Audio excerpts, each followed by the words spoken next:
Ever get sucked into one of those, political thrillers?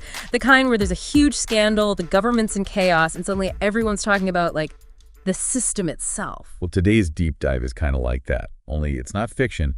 It's about how laws are really made right here in Canada. And you've sent over some really interesting stuff. We're talking the Canadian judicial system, the Federal Accountability Act, the FAA. Which, just to be clear, came about after a pretty major political earthquake. Exactly. So it's less about how laws are made, more like how they're forced into being. Mm-hmm. But to really grasp that, we got to understand the playing field. That's where the whole judiciary thing comes in. Okay, so starting with the bedrock, as you put it, the judicial branch. You're like the referees, right? Making sure everyone plays by the rules. Guardians of the law is how it's usually put. And at the very top, you've got the Supreme Court, 9 judges representing, 4 different regions of Canada. 4 regions, and their decisions impact everyone. Talk about pressure. No kidding. And it's not like they're elected or something. Right.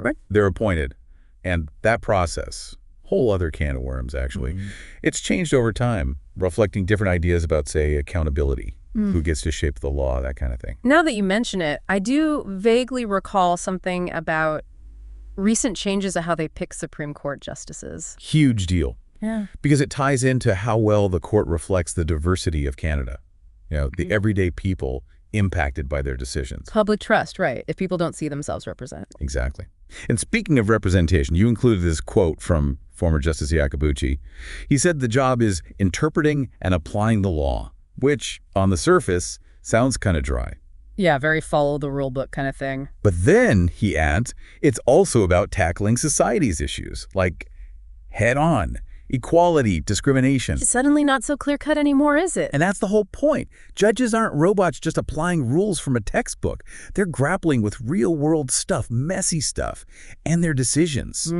Well, they have a ripple effect on everyone. Your rights, my rights, how justice actually plays out. Okay, so let's bring in that real-world messiness. You said the FAA, this major piece of legislation, came about because of a scandal. And your source does not hold back, calling it appalling, scandalous. You got to give us the details. Picture this.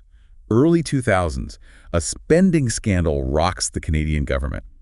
And we're not talking about, misplacing a few bucks here. Millions of dollars. Whoa. Yeah, millions meant for national unity programs, allegedly funneled into partisan activities. Public trust. Gone. It was glaringly obvious that things needed to change. And big time. So how do you go from a scandal, like a big scandal, to actual legislation? Doesn't seem like a quick process. Not at all. Thankfully, though, you included this flowchart. Really lays it all out. And one thing's for sure, no magic wand here. No snapping your fingers, poof, new law appears. Nope. It's a journey. Multiple stages back and forth between the House of Commons and the Senate. It's designed to be thorough, you could say. And that's key, right? Because you don't want to rush into something, especially when it comes to laws that affect, everyone. It's about getting it right. And that takes, more than one perspective. The source really emphasizes this collaboration, even when there are disagreements. Which in politics seems kind of impossible, but... It's the ideal, because ultimately the goal is legislation that reflects, a whole bunch of viewpoints, not just the loudest voices in the room. Makes sense. And the source uses the FAA as a kind of case study, right? Walks us through the whole thing. It all starts in the House of Commons. The bill goes through... 3 readings? 3 readings, yeah. Each one a chance for everyone to weigh in, pick it apart, maybe propose some changes. So that's where the amendments come in. Right. But even before that, you've got the committees. Committees? Yeah, think of them as specialized teams. They zoom in on specific parts of the bill. The House of Commons Committee for the FAA, just to give you an idea, 28 meetings, 129 witnesses. Oh, hold on, 129 witnesses. Who are these people? Everyday Canadians, experts, you name it, anyone who might be impacted, really. And get this, they proposed 116 amendments. Just that committee alone. 116, so you've got this image of piles of paper everywhere, people arguing late into the night. And it doesn't stop there. The bill then goes to the Senate. Same deal readings, committees, more amendments. For the FAA, that was another 21 meetings, 237 witnesses. That many people? Jeez. And a whopping 156 amendments on their end. So yeah, between the two, hundreds of proposed changes. How does anything actually get finalized with that much back and forth? That, my friend, is where the magic happens. Or, less magic, more like the art of compromise. Finding common ground. They don't have to agree on every single detail, but the goal is to land on something that works for most. for the greater good, And the FAA, despite all the debate and back and forth, they got there in the end. Sounds like the opposite of those political thrillers we talked about. More like a slow burn. Maybe, but it highlights something really important about democracy, right? This constant push and pull, different viewpoints, different priorities. But ultimately, you got to find a way to govern, to get things done. Exactly. And the FAA is a perfect example of that tension playing out. So all that's left is what? Royal assent? Sounds very official. It is official. Yeah. Governor General gives the final thumbs up, then boom, it's law. After all that. After all that. It's kind of mind-blowing when you think about it. This whole journey from like a massive scandal to actual legislation, it's not just about politics, is it? Not at all. It's about how we react as a society when things go wrong. How we try to, fix the system, make it better, more accountable. And Justice Iacobucci's words come to mind again, judges tackling society's issues.